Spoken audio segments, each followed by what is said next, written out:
You know that moment when your own teammate literally can't stand watching you play anymore?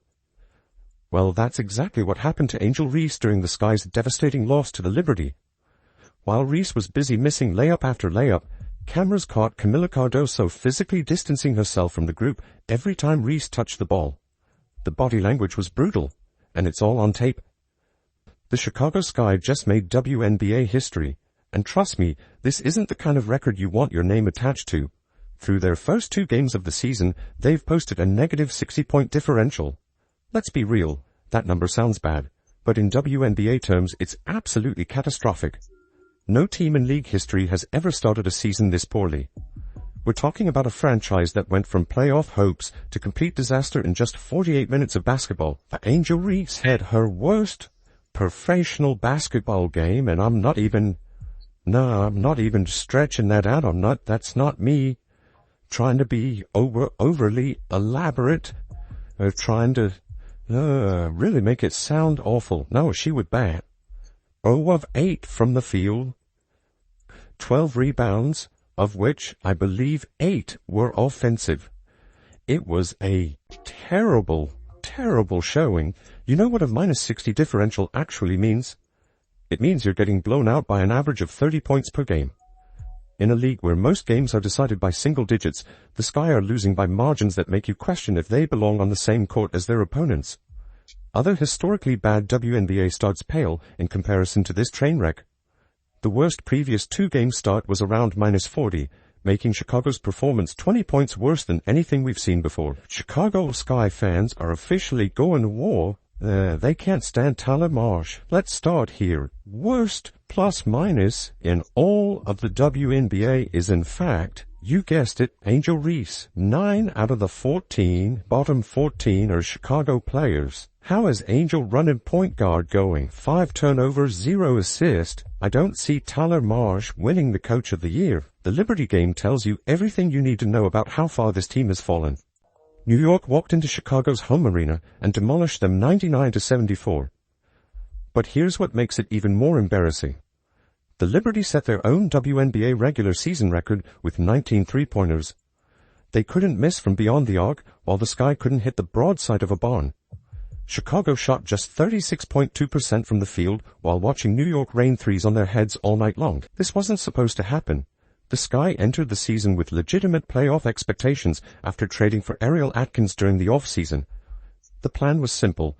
Pair Atkins shooting with Angel Reese's rebounding and create a team that could compete for a postseason spot.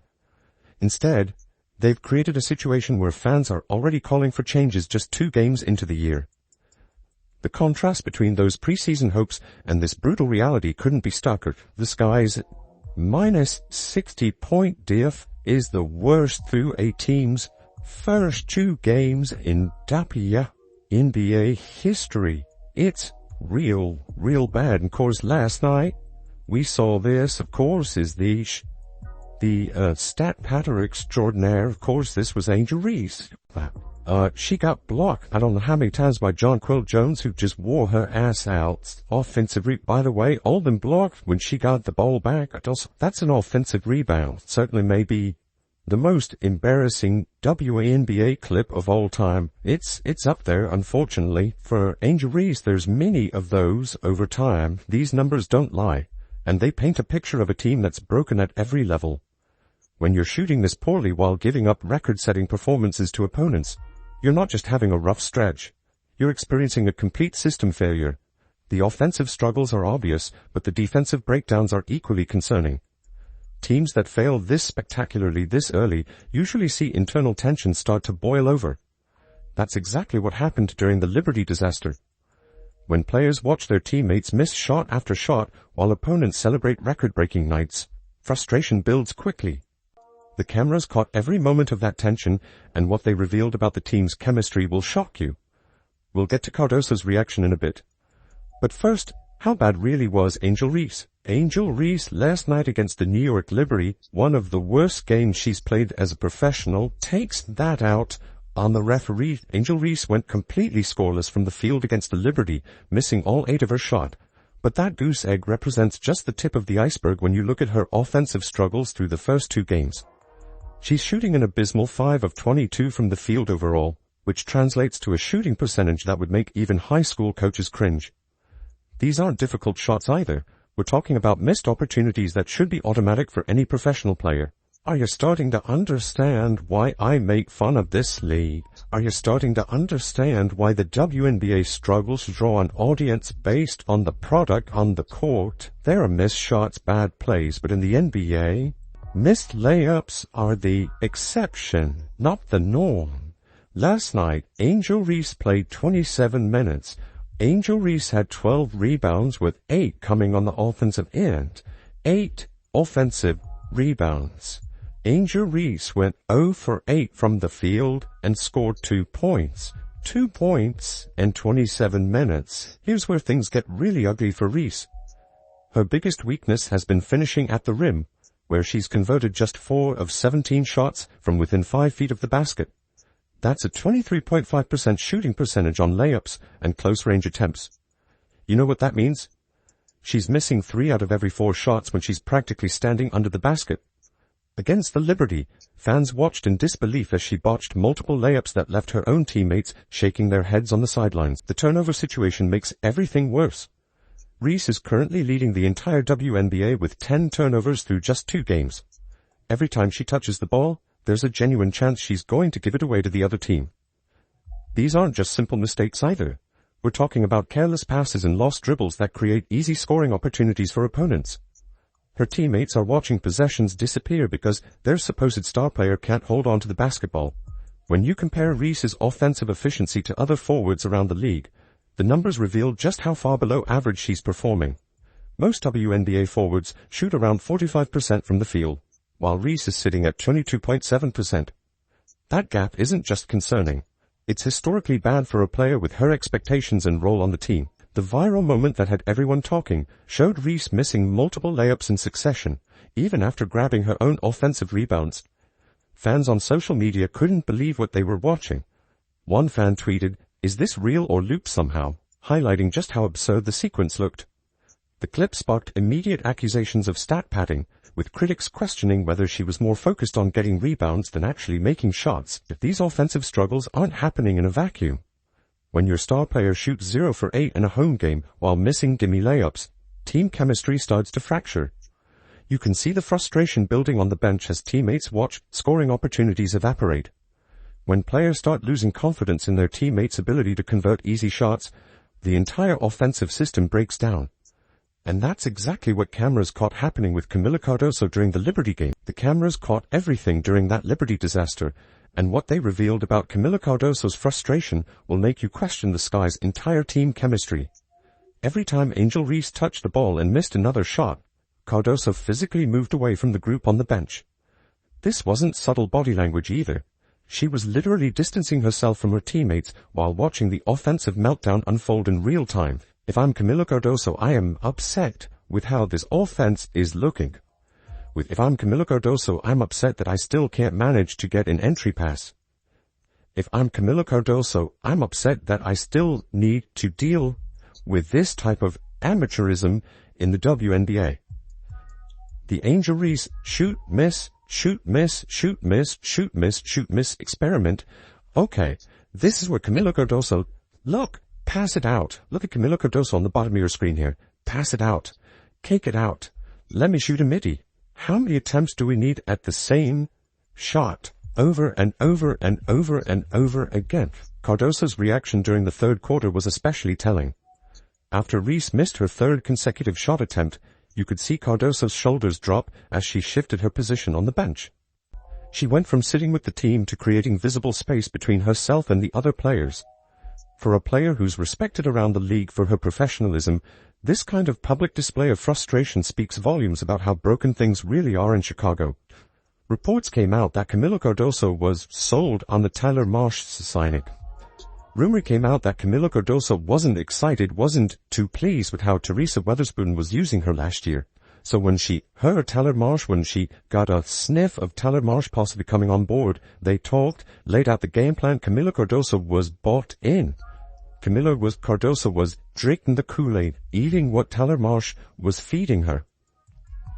But again, sold a fake bill of goods. You know what makes this even more significant? Cardoso doesn't usually show emotion like this during games. She's built a reputation as someone who stays composed regardless of what's happening on the court. When a player with that kind of temperament can't hide her disappointment on live television, you know the situation has reached a breaking point. The fact that fans could clearly see her frustration means it was impossible to miss. The veteran point guard Courtney Vandersloot didn't sugarcoat the team's problems when talking to reporters after the game. She stated, "A lot of them are just dumb plays. Offensively, we haven't found a groove yet, a little out of rhythm. It will come with time. We have to work on our chemistry offensively."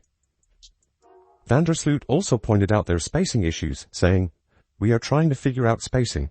We haven't figured out how we can position our post players so it benefits us." These aren't the words of a team that's confident in their system or their teammates. When your veteran leader is calling plays dumb and admitting the team can't figure out basic positioning, you're looking at a locker room where frustration is boiling over. The lack of cohesion is creating a toxic environment where players are getting in each other's way instead of working together. Successful WNBA teams rally around struggling players during tough stretches. They find ways to create easier shots and maintain positive energy on the bench. The Sky are doing the exact opposite. Their body language shows a team that's given up on each other just 2 games into the season. When teammates can't hide their frustration on live TV, the problems run much deeper than missed shots. Meanwhile, across the league, another team is showing exactly how chemistry should work when adversity strikes. The Bravano don't need skilled players throughout their roster. They have Angel Reese. According to the media, Angel Reese is the equivalent of Caitlin Clark. Prepare yourself to be mesmerized at the elite athleticism of Angel Reese. While the Sky are falling apart on national television, Caitlin Clark and the Indiana Fever just showed everyone how a real team responds to adversity. After losing to the Atlanta Dream earlier in the week, the Fever immediately regrouped and came back to dominate Atlanta in their rematch. This wasn't just a win. It was a statement about what happens when players actually support each other instead of creating distance on the bench. I'm proud of our fight, the toughness that we showed, our ability to stay together. Our bench was really engaged in every timeout and in every huddle. We were all engaged. The Fever's response to that initial loss reveals everything you need to know about their team chemistry. Instead of pointing fingers or showing frustration with teammates, they used the defeat as motivation to get better. You could see players like Lexi Hull, Aaliyah Boston, and Kelsey Mitchell rallying around Clark during timeouts and between plays. When Clark faced pressure from Atlanta's defense, her teammates were right there creating space and finding ways to get her clean looks. Let's be real about the performance gap between these two supposed stars. Despite a relatively off night, Clark still dropped 11 points, 6 assists, and grabbed 4 rebounds. Compare that to Reese's 0 for 8 disaster, where she couldn't buy a bucket from anywhere on the court. Clark's performance wasn't just about individual numbers either. She created opportunities for her teammates and kept the offense flowing smoothly throughout the game. The difference in offensive systems tells the whole story. Indiana's coaching staff has built a system that creates clean driving lanes and open shots for their players. The spacing works because everyone understands their role and executes it properly. Chicago's offense looks cramped and dysfunctional because players are getting in each other's way instead of working together. When Vandersloot admits they can't figure out basic positioning, you know the system is broken. Turning your back to your team, walking away from the active plays going on, walking away from the actual basketball action. Yeah, Kamilla Cardoso's not a happy camper over there in Chicago, and I don't blame her. Again, this is another year of the same nonsense. Social media couldn't stop talking about Clark's bounce-back performance.